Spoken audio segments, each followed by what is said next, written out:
political party, with the mountain people and other Kenyans, to engage everybody else. All right. And in fact, I was looking at it the other day with a few strategies from the region.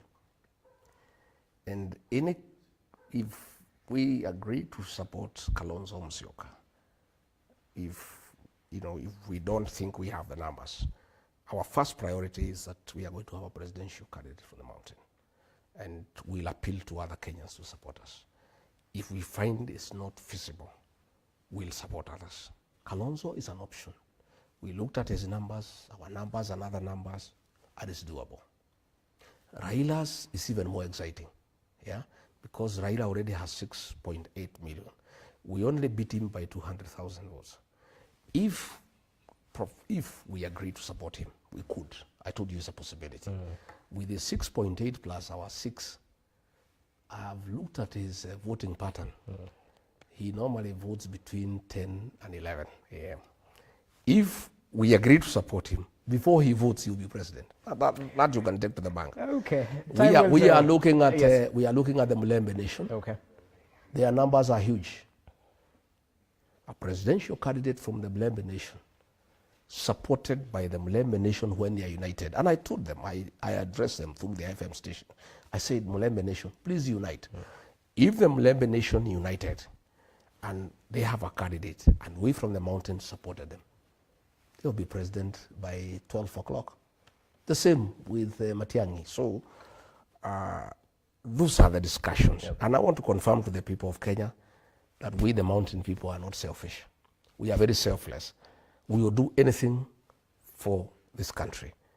If we feel that we need to support somebody else so that this country can be saved from the recklessness that is there, we will do it.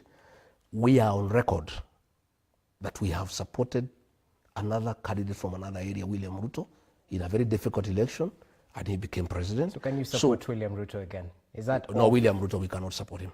Okay. We are done with him. And it's also not good for the country. Okay.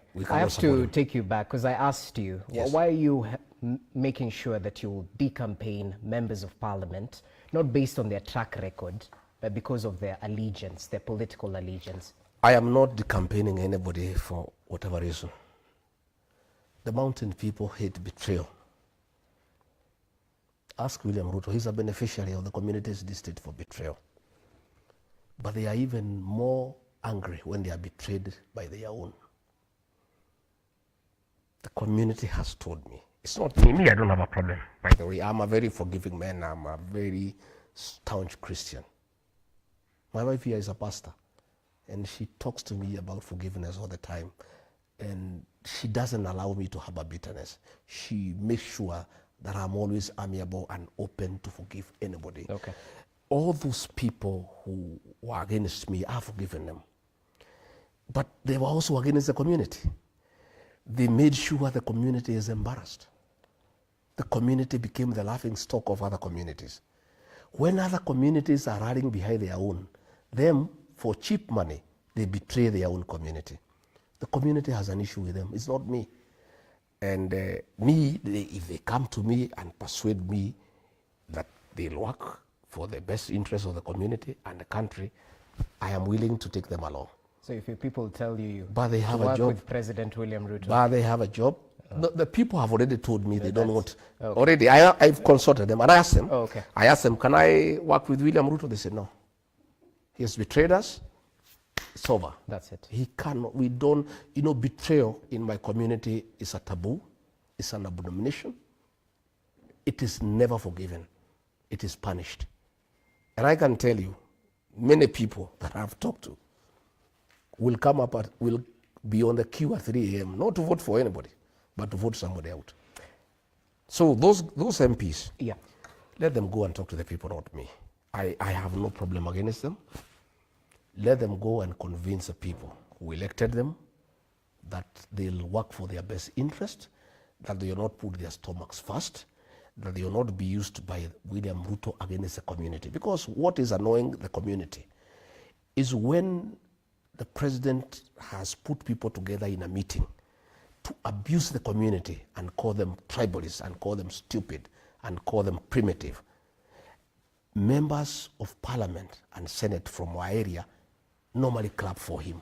Our people are very bitter because of that one. So if they can go and convince the people that they mean well, that they have reformed, that you will not betray them, that they have changed their character, that they can be relied upon to defend them and their interests, fine. Yesterday I was in Meru. Mother Kome is being fought by the president. The senator is not speaking. The MPs are not speaking. People are bitter. You know, people are livid. And they are waiting for them in 2027 because they are saying, how can our daughter be ostracized? And you are there clapping for the man who is doing that and you are doing nothing about it. So another communities don't do that. And they are saying, they have noted, they looked at what happened in the defense of Wetangula by the people of Western. They looked at how Nurdin Haji was defended by the people from Northeastern Province. Yeah, okay. But the people of the mountain, the president is using them against their own people by paying them small money. So they have a big problem with the people, not with me. Yeah, okay. So it's not me who is campaigning them. It is the people who tell me we want nothing to do with those characters. Who am I? Me, I'm a servant of the people. I listen to the people. Okay, well noted. So you seem to hint that perhaps a grand coalition like NAC in 2002 might be in the offing. How do you ensure all your interests are aligned? Because if you fool me once, shame on me. If you fool me twice, shame on you. Yes, that's why I'm developing a political and I'm happy. In fact, this is God sent. I have 2 years. I have time to craft a very serious political party. And by the way, I do admire RAILA Odinga and ODM. We may have had problems with RAILA Odinga, but give it to him. He crafted a very serious political machine that has been there for 20 years. Again, the quality of leaders that are elected at the ODM is admirable. In fact, I will be going to ODM for benchmarking. I must talk to RAILA Odinga. I must ask him, how did you craft this machine? How have you kept it going for 20 years? You know, ODM is admirable. So I have 2 years to craft a very serious political machine. I'll make sure that in whatever coalition we go with whoever, our interests are well anchored through a watertight agreement, so that again nobody will ever deceive us. Okay. We are all feeling very foolish as a people. In fact, one of the burden that I carry that is very heavy on me, that sometimes weighs me down, is just how foolish I feel at times. That I was deceived by Ruto because he was a Christian, he came with the Bible, I believed him. I never even asked we sign anything. I was so naive, I was so trusting. I sometimes it weighs me down, I cry at night. How foolish could I have been? And I'm a student of political science. But we say once bitten, twice shy. This time we'll be careful. I have very serious elders who advise me. I have very serious former civil servants who advise me. I have professionals, I take advice because I made wrong decisions and I sank my people into shame. I sank my people into desperation. God giving me another chance. I will not repeat that mistake. It's a commitment that I've given to my people that I'll be very, very careful. In whatever arrangement I get into, it must be watertight. I must have very proper professional advice by lawyers, by people who have been in politics. Okay. And that consultation is going on day and night.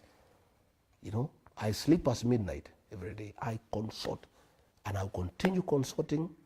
And from next week now, I'm consulting other regions because we want to work with the people of Kenya. Forget about what people say that I'm tribal. You know, Rogers, eh? And don't say politics is local. Politics is local. Let me tell you. How do you go to organize your neighbor's house when yours is in disorder? You first organize your house, your wife, your children, you make sure you are talking the same language, then you go and visit the neighbor. But you cannot leave your house, your wife is sleeping in a different bedroom, your children are not talking to each other, then you are going to the neighbor to tell them how they should stay together as a family. So I needed first to put my house in order. That's what a clever politician does. And I have done that successfully. Okay.